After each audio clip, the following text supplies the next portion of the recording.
அண்ணா அப்படின்னு கட்சி இல்லை எடப்பாடி அணி அது பிரேக் இல்லாத வண்டி என்ன ஆகுமோ அப்படி போயிட்டு எல்லா இடத்துலையும் வேகமாக. அதுவே கூட்டணின்னு ஒன்று ஃபார்ம் பண்ணார், அவரும் உங்களுக்கு தெரியும். அதில் ஒரே நிமிஷம் எடுத்து அதை போட்டுருக்கேன், அமித்ஷா உங்களுக்கு பார்த்துருப்பீங்க.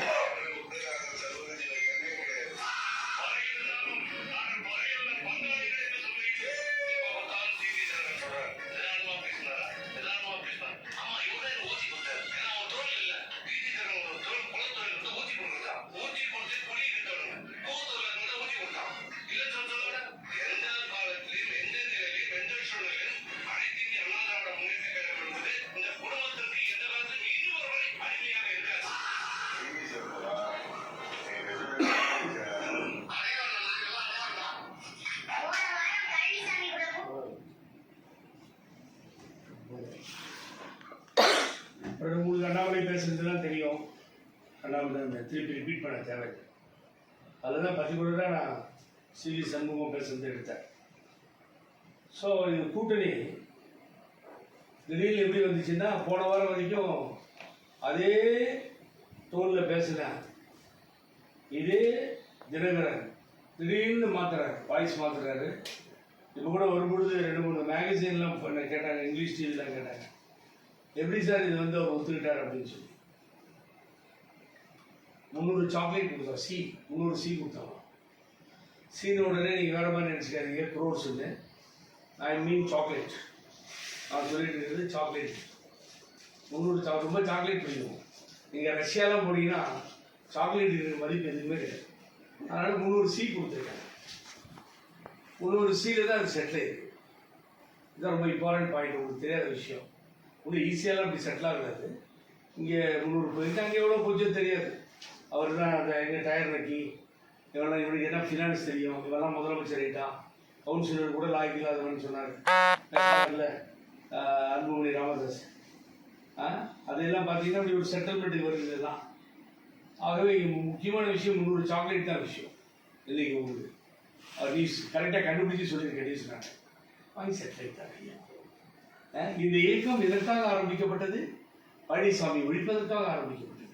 அப்போ யார் கூட இருந்தால் உங்களுக்கு இருந்தார், நான் சம்பத் இருந்தார், அதுக்கு பின்னால் பழனியப்பன் வந்தார், ஸ்லீப்பர் செல்லா, அதுக்கு பின்னாடி செந்தில் பாலாஜி வந்தார், ஸ்லீப்பர் செல்லா, திகார் ஜெயில் வரைக்கும் போனோம். தங்க தமிழ் செல்வன், நான் வெற்றிவேல் இறந்து போயிட்டாரு, ஒரு பெரிய கதைங்க. அப்புறம் கூட்டு வந்து அரசியலே வேணாலும் விட்டார், நான் வரமாட்டேன், புகழேந்தி நாள் தான். அது எப்படி போவீங்க நீங்கள்? நம்ம ஜெயில் இருக்காங்க பாவம். ஆட்சி போச்சு, அதிகாரம் போச்சு, கட்சி போச்சு, சின்னம் போச்சு, எல்லாம் அபகரிச்சுட்டு விட்டார் பழனிசாமி காலம். நீங்கள் எப்படி சொல்லுவீங்க? பார்த்துக்கிறேன், நான் சவுத்தெல்லாம் போய் மீட்டிங் போடுறோம், எல்லா தொடர்களையும் திரட்டணும். தமிழன் தினகரன் ஆள வருகிறான்னு சொல்லி என்ன அசிங்கமாக இருக்கீங்க. கேடுகட்ட அரசியல்னா என்ன இவ்வளவு மோசமாக ஒரு கீழடங்கி போவாங்களா? இவர் ஒரு அண்ணன்றார். ஒரு விஷயத்தை நீங்கள் நான் சொல்கிறேன், நான் எங்களுக்கு சில பேருக்கு பல பேருக்கு பிரஸ்காரங்களுக்கு தெரிஞ்சிருக்கும். தலைமை கழகத்துக்கு வந்தால் தினகரன் உட்காந்துருப்பார், நான் லெஃப்டில் உட்காந்துருப்பேன். சசிகலா உள்ளே இருந்த நேரம் ஜெயிலில் நான் தான் லோக்கல் கார்டி, நாங்கள் எல்லாமே பணி கொடுத்துட்டு ஆக நான் லெஃப்டில் உட்காந்துருப்பேன். பழனிசாமி உட்கார மாட்டேன், நிற்கணும். இவர் திரும்புவார், எப்போ நீங்கள் பழனிசாமி அப்படிங்கிற பின்னாடி தான் பழனிசாமி உட்காரணும். ஆர்கே நகர் எலெக்ஷனில் வேன் பக்கத்தில் போய் நிற்கணும், பேச போகணும். தினகரன் நல்ல பழக்கம், 80 வயசுல இருக்கவங்கள கூட பேர் சொல்லி கூப்பிடுவார். அது யாருன்னு கவலைப்பட மாட்டார். ஓபிஎஸ் போனது தான் தப்பு, அவர் வீட்டுக்கு போனார், கூடயே பண்ருட்டி யாரா போயிட்டார். எனக்கு வேற பையன் பண்ருட்டி ராமச்சந்திரன் எப்படி இருக்குன்னு கேட்டுறாரு. அவர் அண்ணா வந்து பேட்டி கேட்டால் உங்களுக்கு பேர் சொன்னாரான்னு அவர் சிரிக்கிறார் வேண்டு. ஸோ இப்படிப்பட்டவர் நேர்த்தி உடன்புறமாக சொன்னார். அவர் தலைமை ஏற்று எங்கள் அண்ணன் எடப்பாடி பழனிசாமி ஒரு நாள் சொல்லியிருப்பாரா எங்கள் அண்ணன் இவர் எடப்பாடி பழனிசாமிய 300 சாக்லேட் தான் காரணம், வேற ஒன்றும் கிடையாது. ரொம்ப நல்லா அது டெய்லி கட்டிகிட்டே இருந்தாங்க, கப்பம் கட்டிகிட்டு இருந்தாங்க, அது விட்டு போச்சு ரொம்ப வருஷமா. இப்போ கொண்டு கொடுத்துருக்காங்க கான்ட்ராக்டாக. ஆகவே இப்படிப்பட்ட ஒரு சூழ்நிலை, கேடுகட்ட அரசியல். இன்னைக்கு நான் இங்கே பதிவு வைக்கிறேன். ஏன் கூப்பிட்டேன்னா, சவுத்தில், தென்னிந்தியாவில், தென் தமிழகத்தில் நீ 10 ஓட்டு வாங்க முடியாது. ஞாபகம் வச்சுக்கோ தினகரன், நீ பழனிசாமியோட பிரச்சாரம் பண்ணி 10 ஓட்டு வாங்க முடியாது. மாணிக்கராஜன் நேற்று வெளியில் வந்து சொன்னார் பாருங்க, அதுதான் உண்மை. 2 கட்சிக்கு பிரிஞ்சு போகிறாங்க. இனிமேல் இங்கே இருக்க போகிறது இல்லை, எல்லாரும் போடுவாங்க. ஒரு 18 எம்எல்ஏக்கள் நல்லா ஞாபகம் வச்சுக்கோங்க. இப்போ நான் எடுக்கிற சப்ஜெக்ட், அம்மா ஜெயிலுக்கு போனதுக்கு ஒரு முக்கியமான காரணம் இன்னொரு பிரஸ் மீட்ல வச்சுக்கிறேன். Because takes more than 1 hour. 208cc 209cc 2 கேஸையும் ஹேண்டில் பண்ணிருங்க. 11 வருஷம் பல வழக்கறிஞர்கள், மூத்த வழக்கறிஞர் ராம்ஜித் மலாடியிலிருந்து ஏதாவது 2 கேஸ். லண்டன் கேஸ் என்னாச்சு, இன்னொரு பிரஸ் மீட்டுக்கு வரணும். எப்படி ஆச்சு, அம்மா எப்படி மாட்டினாங்க, எப்படி ஜட்ஜ்மெண்ட் வந்தது, அப்புறம் அக்யூட் பண்ணுறதுக்கு எப்படிலாம் அலைஞ்சோ செட் பண்ணுறது எங்களுக்கு தான் தெரியும். ஆகவே இவ்வளவு பிரச்சனைகள் இருக்கு. ஆனால் நான் இங்கே இவரை கேட்கறது, தினகரனை, நீங்கள் பழனிசாமி தான் கட்சி ஆரம்பித்தேன், பழனிசாமி ஒழிக்கிறதுக்கு தான் இந்த கட்சி உருவாக்கப்பட்டது. நேற்று மேடையில் உட்காந்துட்டு அம்மா படமும் தலைவர் படமும் இந்த ஒரு சின்னதாக இங்கே ஓரமாக இருக்கான். முதல்ல இல்லைன்னு எங்கே இருந்துச்சா ஓரமாக. இவர் படத்தை 14 ஸ்டேட்ல ஆட்சி செய்கிற மோடி பிரதமர் மோடிஜி, 14 ஸ்டேட்டு, அந்த ஸ்டேட்டு மற்றது பாண்டிச்சேரி மாதிரி எல்லாம் கோவா இப்படி இருக்க அங்கே ஆட்சி செய்கிற பிஜேபியினுடைய தலைவர், உலகத்திலே பெரிய தலைவர், அவர் ஒரு பக்கம் கை நீட்டுறார், இவர் ஒரு பக்கம் கை நீட்டுறார். என்னடா எங்க அம்மானா பெட்டி சைஸ்ல உள்ள போயிடுச்சு. அம்மா தலைவர் கூட ஏதோ இந்த குக்கர் வச்சுக்கிறாங்க பாருங்க, அந்த குக்கர் பெருசா தெரியுது அந்த பேனர்ல பின்னாடி. அவ்வளவு கேவலப்படுத்தி அந்த தலைவர்களை. அவங்க பேர் மோடி சொல்றாரு, அவங்களுக்கு பிறந்தநாள் விழாலாம் நாங்கள் எடுத்தோம், எம்ஜிஆர் அம்மாலாம் சொல்றாரு. எது வேணாலும் சொல்லிட்டு போட்டோம், நோ ப்ராப்ளம். நான் என்ன கேட்கிறேன், பாரதிய ஜனதா கட்சியை பார்த்து, பிரதமர் மோடிஜி அவர்களை பார்த்து, உள்துறை அமைச்சர் அமித்ஷா அவர்களை பார்த்து நான் கேட்கிறேன், லஞ்சம் கொடுத்த வழக்கில் சிறையிலே இருந்து திகார் ஜெயிலில் இருந்து வெளியே வந்தவர் எத்தனை நாள் உள்ள இருந்தார் உங்களுக்கு தெரியுமா? தங்கத்தமிழ் செல்வன் சொல்லுவார், ஜெயிலிருந்து வெளியில வர அவ்வளவு நாள் கழிச்சு வெளியில வந்து புகழேந்தி நீங்க பண்ண ஆர்ப்பாட்டத்தால் தான் நான் வெளியில வந்தேன்னு சொன்னார். அவர் சொல்லும்போது மிஸ்ஸஸ் கூட அக்யூஸ்டா இருக்கார். அந்த CCB central crime branch under control of central government, அங்க போலீஸ் அவங்க தான் டெல்லியில. அப்ப ஃபெரா கேஸ்ல அக்யூஸ்டா இருக்கார். ஒரு பிரைம் மினிஸ்டர் பிரஷ்டாச்சார் ஊழலை ஒழிப்பேன்னு சொல்லி சிங்கநாதம் ஒழுங்குகின்ற பிரதம மந்திரி மேடையில் ஏற்றி அக்யூஷன்களுக்கு கை கொடுப்பாரா? அன்புமணி மேல வழக்கு இருக்குல்ல, அவரை பக்கத்தில் வச்சுட்டு இவரை பக்கத்தில் வச்சுட்டு எப்படிங்க நீங்க ஒழிப்பீங்க சொல்லுங்க பாப்போம். ஊழல் எப்படி ஒழிக்க முடியும்? இது யாருமே கிடைக்கலன்றதால இது மாதிரி குற்றவாளிகள்லாம் ஏற்றி பக்கத்தில் வச்சுக்குவாரா பிரைம் மினிஸ்டர்? அப்புறம் வாரிசு அரசியல்.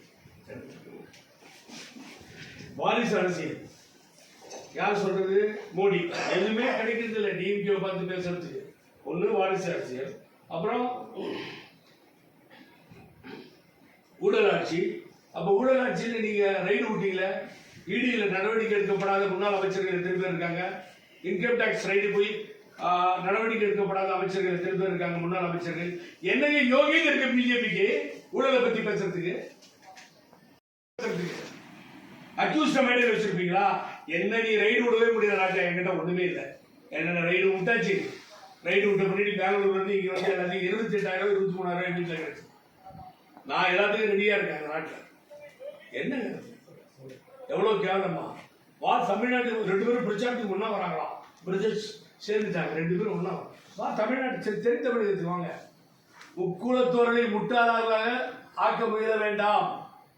பசும்பொன்னையா பிறந்த மண்ணில் அப்படிப்பட்ட தேவர் திருமகனார் ஏழை மக்களுக்காக தலைவராக போற்றப்பட்டவர். அவர் வழியிலே வந்தவர்கள் மிகவும் அறிவாளிகள், புத்திசாலிகள். என் தலைவர் புரட்சி தலைவர் எம்ஜிஆரையும் அம்மாவையும் ஆண்டிப்பட்டியிலே ஜெயிக்க வைத்தவர்கள். ஒரு ஓட்டு போடுது அந்த கூத்துல, பழனிசாமி பண்ண கூத்து. சோ அவர்களை ஏமாற்றலாம் முடியாது தினகரன், ரொம்ப கஷ்டம். அரசியல் இனிமேல் அஸ்தமனம் ஆயிடுச்சு. அவர்கிட்ட யாரும் இல்லை, இருக்கவங்க வெளியே போயிட்டு இருக்காங்க. ஆகவே ஒரு கூட்டணி உருப்படாது. அது தெரியாம பிரைம் மினிஸ்டர் மேலே ஏறிட்டு அவர் ஒரு காமெடி பண்றாரு. என்ன சொல்றாரு, ரெட்டை இன்ஜினா ஏதோ ஒன்று சொல்றாரு. அவருக்கு நான் சொல்லுவேன், தமிழ்நாட்டு நிலவரம் தெரியல பிரதமருக்கு. நயினார் நாகேந்திரன் நம்ம பண்ணையாராவது சொல்லி கொடுத்துருக்கணும். விசில் ஊதுனாதான் சார் ட்ரெயின் மூவ் ஆகும். விசில் அடிச்சாதான் ட்ரெயின் இப்படி மூவ் ஆகும். நீங்க முன்னாடி விசில் அடிச்சாலும் முன்னாடி போகும், பின்னாடி விசில் அடிச்சாலும் பின்னாடி போகும். ஓட்டப்பந்தயம் நடத்தினாலும் விசில் அடிக்கணும், குஸ்தி பாக்ஸிங் நடத்தினாலும் விசில் அடிக்கணும். ஜெயிக்கிறது யாரு தோக்கிறது விசில் தான் முடிவு பண்ணணும். நான் நிலைமை அப்படி இருக்குல்ல. பஸ் ஆனாலும் விசில், ரயில் ஆனாலும் விசில், எல்லாம் விசில் நிலைமையில போயிட்டு இருக்கு. ஆக திமுகவுக்கு தாவேகாவுக்கும் தான் போட்டி. இதுதான் நிலைப்பாடு. ஒரு கவுன்சிலர் சீட்டை ஜெயிக்க முடியாது சார். நீங்க சட்டமன்றத்தில் ஜெயிக்க முடியாது. இவங்களெல்லாம் கூட இருந்துட்டு குற்றவாளிகள்லாம் கூட வச்சு போய்கிட்டு இருக்கீங்க. அப்புறம் இப்ப எனக்கு முக்கியமான விஷயம் பண்ணிட்டேன். நான் என்ன சொல்றேன், தினகரனை பேசுறதுக்கெல்லாம் பொதுமக்களிடத்துல மன்னிப்பு கேட்கு. அது எப்படிதான் இவர் ஏத்துக்கிறார். 420 சொன்னார். யாரு இவர்? அவரை 420, அவரை இவரை 420. இந்த சிவி சண்முகம் சொன்ன மாதிரி ஊத்தி கொடுக்குறானா, அந்த ஜாதியில பிறந்தனா இவன், இவனுக்கு குலத்தொழில தான் சிவி சண்முகம் பேசுறது. ஜெயிக்கும் போது காணும். அவருக்கு நான் என்ன அட்வைஸ் பண்றேன்னா, சம போயிடுங்க தாவேகாவுக்கு, கொஞ்சம் ஓட்டு வச்சிருக்கீங்க ராயபுரத்தில், அது சேர்ந்தா ஜெயிச்சிடலாம் செங்கோட்டையான மாதிரி. ஆகவே அவர் அப்படியே அமைதியாக கம்முன்னு சைலண்ட் ஆகிட்டார். ஆகவே இது உருவிடாத ஒரு கூட்டணியை சேர்த்து கொண்டு இந்த கட்சியை நாசம் பண்ணிட்டாங்க சார். முடிச்சிட்டாங்க. அவ்வளோ ஒரு வேதனையாக இருக்குது. பழனிசாமி பண்ணுற கூத்தும் அவங்க பண்ணுற கூத்தும். ஆகவே ஒரு அதான் சொன்ன ஆரம்பத்திலே நான் சொன்னேன், நிதானம் இல்லாமல் இந்த வண்டி கண்ணாப்பின்னு போகுது. இப்போ கொஞ்ச நேரத்தில் தர்மர் தானே போகிறான் கேள்விப்பட்டேன். என்னுடைய அன்பு நண்பர் அவர். லோக்கலில் பிரச்சனை, அதனால் முடியலன்னு போகிறேன்னு சொன்னார். என்ன சரி, அதை போகிறவங்க அவங்கவுங்க பர்சனல் விஷயம், அதில் நான் தலையிட விரும்பலை. நான் அதை பற்றியும் நான் பேசலை. ஆனால் ஒன்றே ஒன்று சொல்லியிருக்கேன், உங்களுக்கு பிரச்சனைனா எப்படின்னு பாருங்களே, தூக்கு போடுகிறேன். யாரு? தினகரன். ஆமாம், சரியா இல்லை, இதை சரியாக எடுத்தாங்க தூக்கு போடுது. வீரபாண்டிய கட்டபொம்மன் தூக்குற தொங்கினார் இந்த நாட்டுக்காக சுதந்திரத்தில். அதுக்கு முன்னாடி மருது சகோதரர்கள் ஒன்று கூட திருப்பத்தூர் போகும்போது அசோகன் போயிட்டு இருந்தார். அதை போய் பார்த்துட்டு வந்தேன். என்னுடைய ஜெயச்சந்திரனுடைய மதர் இறந்துட்டாங்க. ஆகவே அந்த பக்கம் போனீங்கன்னா சங்ககிரியில் அங்கே ஒரு தூக்கில் தொங்குனது, திருப்பூர் குமரன், இதெல்லாம் நடந்துச்சு நாட்டில். இது வேற விதமாக தூக்கில் தொங்குறது. நாங்கள் என்ன பழனிசாமிகிட்ட போகிறதோட தூக்கில் தொங்கணும் மாட்டாங்க. எங்களை தூக்கில் தொங்க சொல்றீங்களா? பிரஸ்காரங்க கேட்டதுக்கு பதில் இல்லை இருக்கு. உனக்கு பிரச்சனையாக இருந்ததுன்னா இதை வக்கீல் இதை பார்சல் பண்ணி வீட்டு அட்ரஸ் எங்கிட்ட இருக்குது, ரொம்ப காலம் பழகி இருக்குல்ல, இதான் ரெடியாக இருக்குது. எப்போ தொங்குறாரு என்னன்னு அவர் தான் முடியும். அப்படி நம்மளால் சொல்ல முடியும், அது குற்றம் இல்லை. ஆகவே நீங்கள் சொன்னதுக்காக கைது ரெடியாக இருக்கிறது. அருமை நண்பரே, நீங்கள் கொடுத்த வாக்குறுதியை நிறைவேற்ற அன்போடு கேட்டுக்கொள்கிறோம். நீங்கள் அதை நிறைவேற்றினாலும் சரி, நீங்கள் நல்லபடியாக இருந்தாலும் சரி, லெஃப்டியும் அதுக்கு நாங்கள் வரவே இல்லை. ஒரு அடிச்சுக்கிறாரு, இந்த கையில காமிங்க கையில காமிங்க, இல்லை அனுப்பிச்சு விட்டுருனாலும் கேட்க மாட்டேன்றாரு. ஆகவே இப்படிப்பட்ட பிரச்சனைகள் இவ்வளவு அசிங்கமாக பேசிட்டு பழனிசாமியை தென் தமிழகத்தில் அந்த மக்கள் ஒருவரும் ஏற்றுக்கொள்வதாக இல்லை. பழனிசாமி இந்த கூட்டணி நிற்கவே நிற்காது, தோற்றுரும். திமுகவுக்கும் தவேகாவுக்கும் தான் போச்சு. இப்போ 2 பேரும் ஒருங்கிணைஞ்சிருக்காங்க, மீதி பேரும் ஒருங்கிணைஞ்சா நல்லது. அருமையான கேள்வி. 2 பேரும் ஒருங்கிணைச்சிட்டாங்க, அப்படியே வச்சுக்குவோம். எல்லாத்தையும் மறப்போம், பண்ணிப்போம். என்ன சொன்னாலும் சரி, தூக்கில் போனாலும் சரி, என்ன ஆனாலும் சரி, அண்ணன் சொல்லிட்டீங்க, ஒருங்கிணைச்சிட்டாங்க. சின்னம்மா என்னன்னாங்க, ஓபிஎஸ் என்னன்னாரு, கிண்டல் ஓபிஎஸ் மேலே. என்ன தெரியுமா, வெளியில் வந்து ஓபிஎஸும் எங்கள்கிட்ட வந்துடுவோம், நாங்கள் கூப்பிட்டு வந்துடுவோம். ஓபிஎஸ் என்னைக்கு உங்கள் வீட்டுக்கு வந்தாலும் அன்றைக்கே அரசியலிருந்து காலி, பழைய முதலாளி வீட்டுக்கு போனதால. இப்போ சொல்கிறாரு நாங்கள் வந்துடுவார், அவரும் வந்துடுவார். அப்போ சின்னம்மாவை ஏன் சொல்ல மாட்டேன்றாரு? அந்த மாதிரி விஷயம் தெரியல உங்களுக்கு. அவங்க ரொம்ப சூப்பராக ஒரு டைலாக் எழுதுறாரு. என்ன தெரியுமா, நான் இருக்கிறது திமுக திராவிட முன்னேற்ற கழகத்துக்கே தெரியல, நம்ம கட்சியில் இருக்கிறவருக்கே தெரியலையே, உங்க கட்சியில் இருக்கிறவருக்கே ஒன்று தெரியல. இப்போ அப்புறம் திமுகவுக்கு எங்கே போய் தெரியுது ஒன்றை பற்றி? இப்போ அவங்க எந்த காலத்திலையும் முகத்தில் முடிக்க மாட்டேன், தினகரன் முகத்தில் முடிக்க மாட்டேன், சபதமேற்று ஓஎஸ் தோட்டத்தில் புது வீட்டில் உட்காந்துருக்காங்க. வராம ஜம்பல். ஆகவே அது சேராது சார். அங்கெல்லாம் சேர்க்கவும் முடியாது. இங்கே சேர்க்கறது இது ஒன்று தான் பண்ண முடியும். அவர் என்ன டிசிஷன் எடுக்கிறாரோ ஓபிஎஸ் எடுக்கிறது எனக்கு கஷ்டமாக இருக்கு. பிகாஸ் அவரோட பழகி நான் அண்ணான்னு சொல்லி நீ பாருங்க, நிலைமை பாருங்க, அவர் தான் முடிவெடுக்கணும். That is a stage. So இவர் ஒருத்தர் போன எல்லாரையும் சேர்ந்து போயிருக்கா ஓகே. எல்லாரும் சேர்ந்துனா அவர்கிட்ட போகிறது இல்லை, அவர் கட்சியாக மாட்டார். இந்த சிவில் டிஸ்பியூட் நிற்கிற வரைக்கும் போராடிட்டு தான் இருப்பேன். நேற்று கேஸ் வந்தது, கண்டெம்ட் போன எலெக்ஷன் கமிஷன் மேலே. அடுத்த மாதம் 16 போயிருக்கு. எலெக்ஷன் நெருங்க அந்த டேஞ்சர். சுரிமுடிப்பட்ட கேஸுகளும் அப்படிதான். ஆகவே அவ்வளோ சீக்கிரம் விட்டு வெளியில் போக மாட்டோம். ஒரே ஸ்டாண்டில் தான் நிற்கிறோம். அதிமுகவை அழித்த எடப்பாடி பழனிசாமி இந்த கட்சியில் மீண்டும் எங்கேயும் வரக்கூடாது. இன்னைக்கு நான் பதிவு பண்றேன். ஏன் நாளைக்கு கேளுங்க, தயவுசெய்து சொல்றேன். ஒரு இடத்துல கூட ஜெயிக்க முடியாது. எனது நண்பர் அதிமுகவில் பிறந்து வளர்ந்து அமைச்சராகி தலைவராக இருக்கின்ற நயினார் நாகேந்திரன் சொல்றேன், இப்பயே நீங்க காசனா எடுத்துருங்க. இந்த பேனரோட போனீங்க சவுத்துலயும் காலி. ஏற்கனவே 4-5 சீட் தானே வந்து சவுத்து, எங்கேயும் வர முடியும், ரொம்ப கஷ்டம். சார், தாவேகா வந்து தன்னுடைய ஓட்டு வங்கி வந்து இன்னும் வந்து அவங்களுக்கு இன்னும் அந்த வாய்ப்புகள் வந்து இனிதான் வரப்போகுது. அப்படி இருக்கும்போது இப்ப வந்த அரசியல்வாதிகள் வேணா திமுகவுக்கு போட்டி தாவேக்கான்னு சொல்லலாம். நீங்க மூத்த அரசியல்வாதி, நீங்க ஒரு அனலைஸ் பண்ணாம சொல்ற மாதிரி இருக்குது. ஏன்னா வாக்கு வங்கி இனிதான் எனக்கு ஒன்றும் அவர் வேண்டியவரோ முக்கியமானவரோ இல்லை. அவர் கட்சியை நடத்தி ஆரம்பிக்கிறார். சில உண்மைகளை பேசும்பொழுது பல பேருக்கு வயிறியும் சில பேர் ஒப்புக்க மாட்டாங்க. திராவிட முன்னேற்ற கழகம் அண்ணன் திருமாவளவன், அவர் அண்ணன் வைகோ, கம்யூனிஸ்ட், முஸ்லீம் லீக் எல்லாத்தோடையும் காங்கிரஸ் அப்படி ஸ்ட்ராங்காக இருக்கு. எதிரி பிஜேபி தான், அதுக்கு ஒரு எய்ம் இருக்கு, மோட்டோ இருக்கு. பட் அதே மாதிரி அங்கே உட்காந்து அசம்பிளியில் புரட்சி தலைவர் எம்ஜிஆர், மக்கள் தலைவர் எம்ஜிஆர் பெரியப்பான்னு சொன்னாங்க. ஆனால் இங்கே கையில் ஏந்தி வர ஆரம்பிச்சு புரட்சி தலைவர் எம்ஜிஆர் படத்தையும் அண்ணாவையும் தந்தை பெரியார் பின்னாடி நிலை நிறுத்தி பேசுகிற காட்சியை பார்க்கிறோம். எங்கள் தலைவர்களை கொண்டாடுகிறார், நாங்களும் கொண்டாடுகிறோம். ஆனால் நிலைமை எப்படி இருக்குன்னு நான் சொல்லிடுறேன்.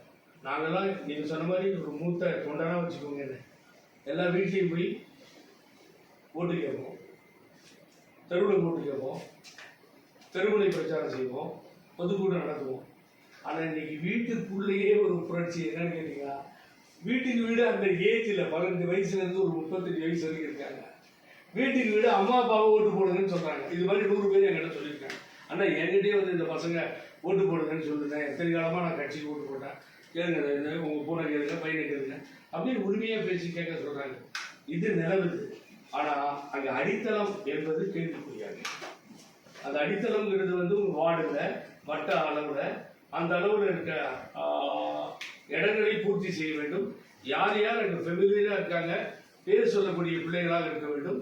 அது அவங்க தான் செய்யணும், வேறு வழி இல்லை. அது டிவிக்கு கட்டமைச்சிட்டு உட்காந்துருக்கு. அதை எதிர்த்து தாவேகா இருக்கிறப்ப தேவன் டு ஃபைட், ஃபீல்டில் இறங்கி போகணும். சார், அதிமுக ஆட்சி அமைக்கணும் எடப்பாடி பழனிசாமி ஆட்சி எடப்பாடி பழனிசாமி சொல்றாரு. என்டிஏ கூட்டணி ஆட்சி அமைக்கணும் மோடி சொல்றாரு. ஒரே மாதிரி எப்படி கலந்து மோடி இது ஆப்போசிட் ரொம்ப ஸ்டைலா. எடப்பாடி பழனிசாமி பேர சொல்லோட மறந்துட்டாங்க. சிஎம் கேண்டிடேட்டா ஓபிஎஸ் அனௌன்ஸ் பண்ணாரு. அம்மா காலில் விழுந்தோடனே சிஎம் ஆனாரு. நேற்று ஏன் சார் மேடையில் சொல்லல பிரதம மந்திரி இந்த நாட்டினுடைய வருங்கால முதலமைச்சர் வேட்பாளர் எடப்பாடி பழனிசாமி சொல்லியிருக்கிறதுல மோடி எவ்வளவு சாமர்த்தியமா போயிட்டாரு. என்டிஏ கூட்டணி ஆட்சி அமைக்கும். எங்கேயாவது தவறி இந்த வார்த்தையை விட்டார் அவரு. பாத்தீங்களா? பாவங்க அண்ணாமலை நேற்று உண்மையிலே கஷ்டமா போச்சு. கடுமையாக உழைத்த நண்பர் பறந்தார். இங்கே அங்கெல்லாம் தற்கூறினார். இவரை எக்காலம் விட்டு பேசிய தலைவர் நேற்று பாத்தீங்களா? கேள்வி ஒரு மூலையில உட்கார வச்சு பேச விடாம பண்ணி பிரதம மந்திரி அவர் பேரை சொல்றீங்க. யாரும் சொல்லு, நயினார் நாகேந்திரன் சொல்றீங்க, தலைவரும் சொல்லி யாரும் சொல்ல. அவருக்கு ஒருத்தர் தான் சொன்னார். யாரு? இந்த இவர் திட்டினார் பாருங்க, அவர் எடப்பாடி சொல்றாரு. பிரச்சனை அது இல்லை. அண்ணாமலைன்னு சொன்னோடனே ஆரவாரமா இருக்கு, கை தட்டுறான், கண்ட்ரோலே பண்ண முடியல. யாரு கூட்டு வந்திருந்தாலும் அண்ணாமலை பேரை சொல்லும்போது கை தட்டினா எந்த லீடர் ஒத்துக்கோங்க, அதை அவர் புரிஞ்சிக்க மாட்டாங்க. நேற்று காலி பண்ணிட்டாங்க, கம்ப்ளீட்டா காலி பண்ணி ஓரமா உட்கார வச்சு பிரைம் மினிஸ்டர் பார்க்காம கை பண்ணி. இதுதான் பிஜேபி. நீங்க அப்படியே முடிச்சிருவாங்க. அது ரொம்ப கேர்ஃபுல்லா இருக்கணும். அண்ணாமலை வெளியே வராரா இல்லையா தெரியாது. பெட்டர் அவர் வெளியில வந்தா தான் நல்லது. பிஜேபி அண்ணாமலை கொஞ்சம் கூட ஓட்டே வராது. சார், அரசியல்ல யாரும் நிரந்தர நண்பரும் இல்லை, எதிரிகளும் இல்லை. உங்களுக்கு நல்லா தெரிஞ்ச ஒரு விஷயம். அப்படி இருக்கும்போது டிடிவி அவர்கள் விலகுனது இப்போ சேர்ந்தது இது நம்ம பூர்த்தி பார்க்க முடியாதா?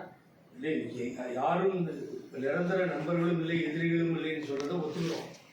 ஆனால் இந்த இயக்கம் இந்த இயக்கம் பிறந்தது, இந்த இயக்கத்தை வழிநடத்தியது என்கிட்ட இருந்து எல்லாத்தையும் அபகரித்த பழனிசாமியை காலி பண்றதுக்கு தான். அந்த சுயநலத்தை விடுறது இல்லைன்னு சொல்லி ஒரு இயக்கத்தையே தோற்றுவித்து பைலாவை உருவாக்கி சட்டத்தெல்லாம் கொண்டு வந்து எல்லாம் பண்ணிட்டு அப்புறம் நிரந்தர எதிரி இல்லாது இல்லைன்னா அப்ப எல்லாரும் போய் திமுக சேர்ந்துருங்களா? அப்புறம் எதிரி நிரந்தர எதிரி அங்க மாத்திரம் என்ன பண்ணுறது? நிரந்தர எதிரி ஏன் திமுக எல்லாரும் போய் சேர்ந்துக்கூடாது? ஒரே கட்சியாக இருந்துட்டு நேஷனல் பார்ட்டி உள்ள வந்துடும். ஆகவே இந்த நிரந்தர எதிரிலாம் பொருந்தாதீங்க. முந்தானத்து வரைக்கும் எங்க அந்த டெல்லியில் போய் இறங்கி 3 கார் மாறிட்டு வெளியில் வரும்போது நான் தான் கார் நம்பரை சொன்னேன். அடுத்து உடனே தினகரன் நடிக்கிறார், உடனே பிரேக்கிங் போகுது. என்ன போகுது? என்னன்னா முக்காடு பழனிசாமி, முகமூடி பழனிசாமி. இனிமேல் நம்ம முகமூடி பழனிசாமின்னு தான் சொல்லணும், பழனிசாமின்னு சொல்லக்கூடாது. முந்தானத்து வரைக்கும் முகமூடி பழனிசாமி, இன்னைக்கு பங்காளி, நேத்தி பகையாளி. சின்ன பசங்க கூட சிரிக்கிறான் நம்ம கதையை கேட்டு. ஆகவே இந்த கூட்டணி ஒப்புக்கொள்ள முடியாத கூட்டணி. சிவி சண்முகம் தான் இதெல்லாம் பதில் சொல்லணும். சார், நேற்று எடப்பாடி பழனிசாமி வந்து பாய் பாய் ஸ்டாலின் சொல்லி சொன்னாரு. நீங்க சொல்றீங்க எடப்பாடி அந்த கூட்டணியா ஜெயிக்கிறது வாய்ப்பு இல்லைங்க. அப்புறம் யாருக்கு பாய்? தப்பா சொல்லிட்டேன், உங்கள்கிட்ட தப்பா சொல்லிட்டேன். 4வது இடத்துக்கு பழனிசாமி வரணும் பாருங்க. அங்க சீமானுக்கும் பழனிசாமி தான் பயங்கர ஃபைட் போகும். சீமானோட பழனிசாமி முதல்ல காட்சி தான் வருங்கால தேர்தலில் நீங்க பார்க்க போறீங்க. நானும் பிரச்சாரத்துக்கு போறேன். இந்த 2 பேரும் சேர்ந்து பிஜேபியோட போகும்போது கம்ப்ளீட்டா வாட்ச் அவுட். தமிழ்நாட்டில் எந்த இடத்துலையும் ஜெயிக்க முடியாது. சீமான் அவங்களோட கரெக்டா போராடினாருன்னா முடிஞ்சிருக்காங்க. இதான் நடக்கும். ஏதாவது தேமுதிகவில் அந்த அம்மா காலில் இதில் விழுந்து தப்பாச்சுமான ஒரு ராஜ்யசபா எம்பி கொடுத்து பிரேமலதா விஜயகாந்தோட சேர்ந்து ஏதாவது பயணிச்சா அவர் 3வது இடத்துக்கு வாய்ப்பு. ஓகே சார், இப்போ வந்து அதிமுக வந்து மறைந்த முன்னாள் ஜெயலலிதா மேடம் வந்துட்டு பிஜேபி கூட்டணியில் இருக்கும்போது ஒரு ஓட்டுல ஆட்சி கவுத்துட்டு வந்தாங்க வாஜ்பாய்.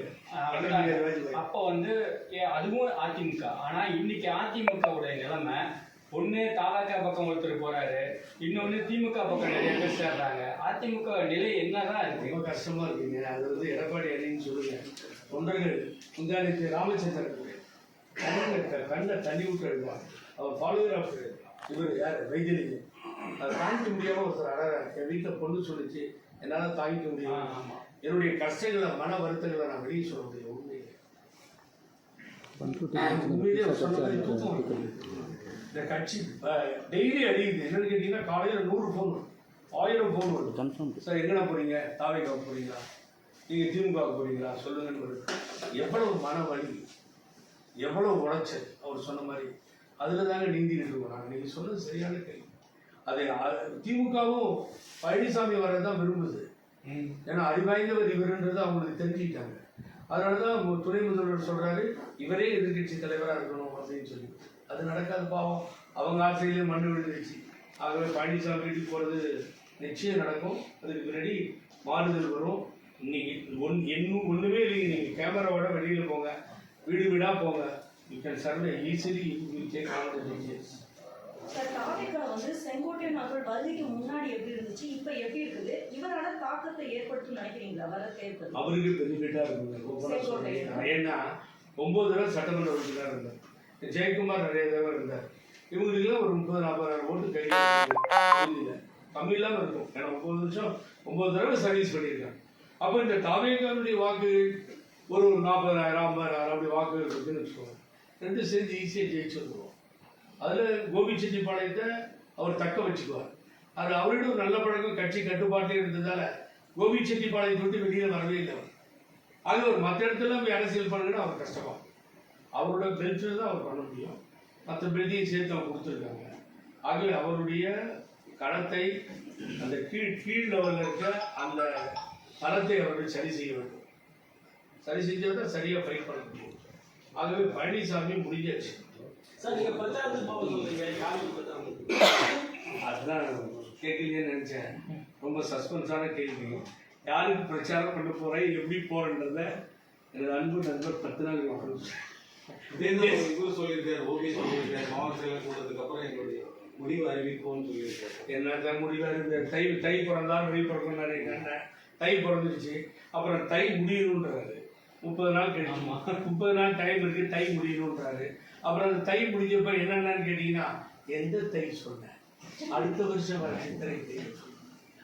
அது போறாரு, போயிட்டு போறாரு. அப்படி அவங்களுக்கு சரியா இல்லாதால இவ்வளோ பெரிய இழப்புங்க, அந்த கட்சிக்கு இவ்வளோ பெரிய இழப்பு. பாவங்க எல்லாரும், அந்த மாவட்ட செயலாளர்கள், நிர்வாகிகள் எப்படி நிற்கிறாங்க செலவு பண்ணினா, அவர் தான் நினைச்சுப்பாங்க. நான் அதே மாதிரி தாங்க தினகரனோடு இருந்தப்ப அடிக்கடிலாம் வச்சுங்க. அமமுகவுக்கும் எடப்பாடி அதிமுகவும் சட்டம் நடக்கும். கோர்ட்டு கேஸு, போலீஸு, ரத்தம் தெரியுது. இன்னைக்கு ஏசி ரூம்ல உட்காந்துட்டு அண்ணன் சகோதரர் பழனிசாமி தலைமை ஏற்கனவும்ட்டாரு. ஏற்றுக்கோ, நீ நாங்கள் விட மாட்டோம், நீங்கள் தலைமை ஏற்றுக்கோங்க, நாங்கள் விடவே போயிடே. ஸ்டார்டிங் எடுத்த டிசிஷன் தான் அதுதான். வானோங்கி பறக்கின்ற வல்லர் தந்த கொடியேந்திய தொண்டர்கள் முடிவும் அதுதான். நம்ம சந்திப்போம். நிறைய டைம் இருக்கு, உங்கள்கிட்ட பணம் இருக்கு, வச்சுக்கோங்க, பார்ப்போம். சார், உங்களுடைய இந்த பிரஸ் மீட்ல நான் புரிஞ்சுக்கிட்டது என்னன்னா, அதிமுக திமுகவை தவிர்த்து 3வது புதிய கட்சியை தேர்ந்தெடுக்க தமிழ்நாட்டு மக்கள் ரெடியா இருக்காங்க. 100% யூ ஆர் கரெக்ட். அண்ணா எடப்பாடி அணியை தவிர ஐ எம் நாட், நான் சும்மா விளையாட்டுமா டிஎம்கே ஒண்ணுமே இல்லைங்கன்னு சொல்றது தயாரா இல்லை. ஆகவே தாவேகா அந்த 2வது இடத்துக்கு வந்தாச்சு. ஃபைட் பிட்வீன் சீமான் அண்ட் அவர் தான். ஒரு சமயம் திருமாவளவன் அவர் அண்ணன் வெளியில் ஃபைட் பண்ணார்னா அவர் டிசைடட் ஃபேக்டர் இருக்காரு. அவர் யாரோட வேணாலும் ஃபைட் பண்ண முடியும், அந்த நிலைமையில் அவர் இருக்காரு. ஆனால் பழனிசாமி கம்ப்ளீட்டாக கெட்ட பேர் இருந்துச்சு.